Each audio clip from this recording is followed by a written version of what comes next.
Saludos amigos y hermanos, amigas y hermanas. Les habla Gamaliel Feliciano, pastor y psicólogo. Gracias mil por estar con nosotros. En esta sección quiero hablar un poco acerca de la consejería cristiana. Ya seas tú un anciano o una anciana de la iglesia, diácono o diaconisa, quizás un director de departamento, para todos nosotros aplica esto.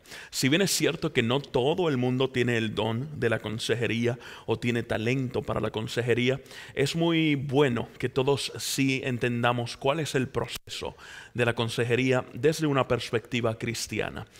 En el día de hoy quiero compartir contigo algunos detalles. Número uno, vamos a mencionar qué es y qué no es la consejería. Algunas características de la consejería. Y posterior a eso estaremos hablando de algunos elementos de consejería de acuerdo a un ejemplo que encontramos en la Biblia, en la experiencia de Jesús con sus discípulos. Muy bien, vamos a lo primero. Lo primero es, ¿qué no es la consejería? La consejería no es un método para enterarme de la vida de los demás. Algunas personas se confunden y dicen, en la consejería puedo investigar cuál es la vida de mi hermano o mi hermana. La realidad es que esa no debe ser la premisa. Número dos, hacer que la gente adopte mi manera de pensar. Eso no es consejería. Si tú te encuentras en un proceso terapéutico o un proceso de consejería cristiana en el que quieres tú colocar lo que tú entiendes de la vida o lo que crees tú que es mejor en la vida en la mente de la otra persona, no estás yendo por el camino correcto. ¿Qué no es consejería? La consejería no es una oportunidad para reprender. En ocasiones pensamos que si me voy a sentar con el pastor es la oportunidad para que él me azote, me dé latigazos, me regañe. No, la realidad es que no es eso. Ya vamos a ver qué sí es. Y por último, no es una manera de decirle a la gente qué hacer. No es una oportunidad para leerle un listado de cosas que deben hacer. Es un poco más complejo que esto, ¿no? En ocasiones hay personas que dicen, yo voy a sentarme en la consejería para que me digan qué hacer. No necesariamente es así. Vamos a ver qué es la consejería. La consejería es una interacción que busca ayudar a sanar el pasado. Una interacción, es decir, una relación, un compromiso, una alianza que estamos haciendo para identificar qué elementos del pasado te afectaron y que puedas sanar. Tú, no el individuo, el que está dando la consejería, sino el mismo paciente, digámoslo así, el cliente, la persona que está siendo afectada. ¿Okay? Número dos, es un método para preparación del futuro. No se queda solo en el pasado, también mira hacia el futuro. ¿Qué debo hacer para prepararme? ¿Cómo aprendo del pasado, pero también cómo aprendo nuevas técnicas para no repetirlo? ¿Okay? Una preparación para el futuro es un método de confrontación amorosa también. En la consejería nosotros podemos pedirle a las personas o guiar a las personas a alinear lo que ellos desean con lo que están haciendo. Y en ocasiones eso va a requerir que confrontemos de una manera amorosa.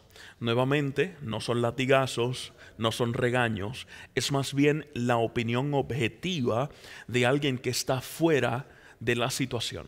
Cuando nosotros analizamos nuestra propia vida, encontramos que no somos tan objetivos como deberíamos serlo. Somos muy subjetivos cuando se trata de nosotros mismos, de nuestra familia, y en ocasiones necesitamos otra persona, una tercera persona, aparte del matrimonio, aparte de la familia, que nos diga, hey, yo veo esto otro, quizás aquí sea un área de oportunidad. Bien, la consejería también es un método de enseñanza de habilidades. Cuando hablábamos de prepararnos para el futuro, nos referíamos a que hay que construir nuevas destrezas, nuevas habilidades que nos ayuden a caminar hacia el frente. Y también es un método que nos ayuda a reconocer, entender y trabajar con emociones, pensamientos y con acciones. Muy bien, voy a repetir ese último porque es muy importante. El proceso de consejería nos ayuda a reconocer, entender y trabajar con tres cosas: con el pensamiento, con los sentimientos o emociones y con nuestras acciones. Cuando entendemos eso, entonces nosotros podemos ir a un ejemplo de la vida de Jesús. Jesús, en mi opinión, fue el psicólogo por excelencia, el consejero por excelencia. Trató a diferentes personas de diferentes maneras y con todas logró lo que se proponía, que no era otra cosa que cambio en comportamiento, en pensamiento, incluso en emociones. Y en Lucas capítulo 24, en Lucas 24, comenzando en el versículo 15, se narra cómo Jesús se unió en el camino de Emaús a los discípulos y nosotros podemos sacar algunos elementos que nos van a servir en nuestra práctica de consejería en las iglesias. Muy bien, voy a leerlos si me lo permites, algunos versículos, y después vamos versículo a versículo para sacar estos detalles, estos elementos. Muy bien, en el versículo 15 del capítulo 24 dice: y sucedió que mientras conversaban, hablando de los discípulos, y discutían, Jesús mismo se acercó y caminaba con ellos. Pero sus ojos estaban velados para que no le reconocieran. Y él les dijo: ¿qué discusiones son estas que tenéis entre vosotros mientras vais andando? Y ellos se detuvieron con semblante triste.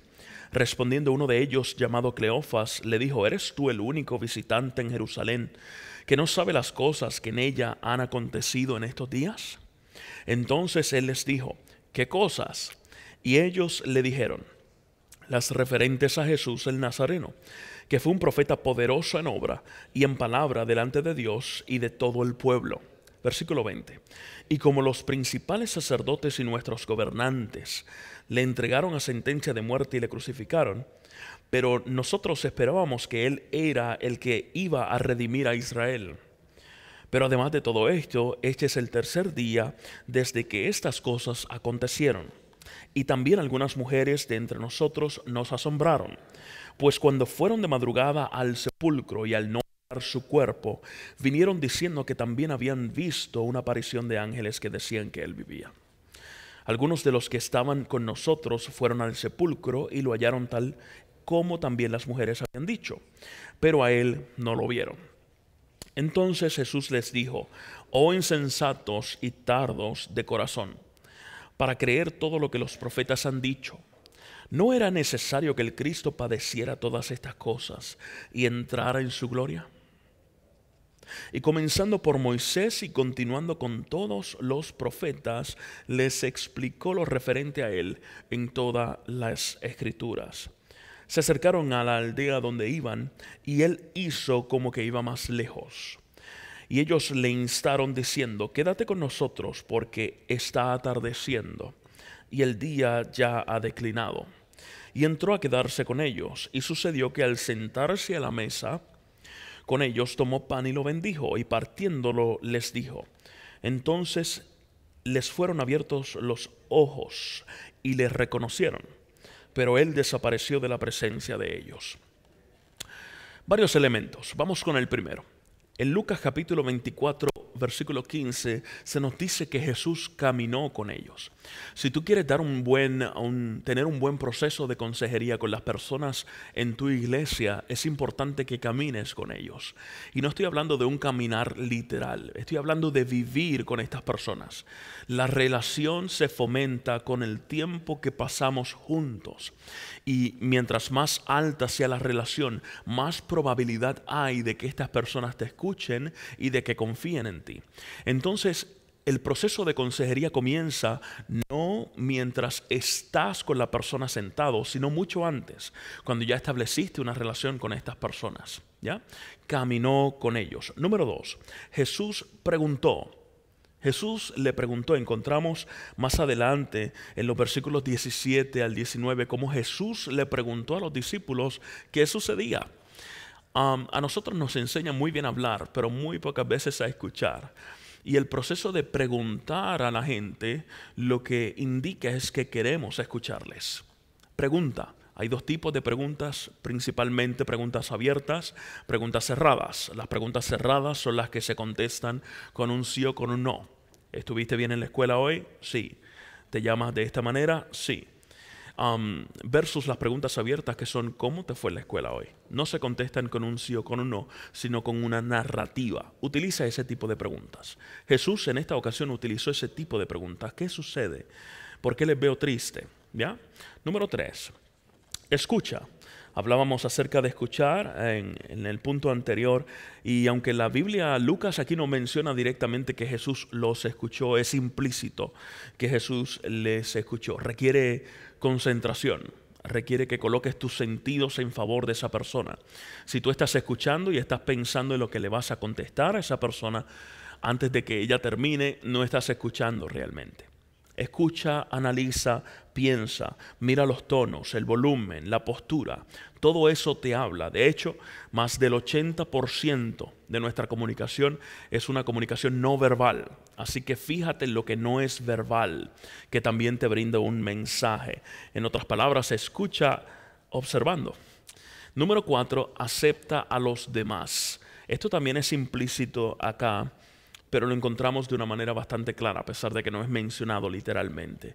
Jesús nos acepta tal y como somos, y en un proceso de consejería, en un proceso de aconsejamiento cristiano, es muy importante que los juicios, los preconceptos, tratemos de dejarlos a un lado. Acepta a la persona aunque no concuerde contigo. Acepta a la persona aunque no tenga la misma visión de mundo que tú tienes. Acepta a la persona aunque de manera inmediata tú pienses que está llegando a conclusiones erradas. Aceptar es esa conexión que nosotros hacemos con las personas a quienes aconsejamos.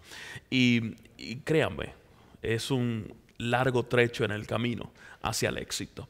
Hay investigaciones que nos indican que hasta un 40% del éxito de un proceso terapéutico o de consejería depende del tipo de relación que tengan el aconsejado y el consejero. Así que es importante aceptar. Acepta a la persona como una persona valiosa, no por lo que hace, sino por lo que es. Y esa persona es un hijo o una hija de Dios. Confronta con amor. Va a llegar el momento en que, después que estableciste esta relación, en el que identificas cuáles son sus intenciones e identificas cuáles son sus comportamientos, es necesario que le guíes para poder alinear esos comportamientos y esos deseos que tiene la persona. Y eso requiere un proceso de confrontación, pero la confrontación siempre debe estar basada en el amor. Siempre debe estar basada en el mejor interés de esa persona. No para mostrar que yo soy más grande, sino para mostrar que te amo. Muy bien. Número 6.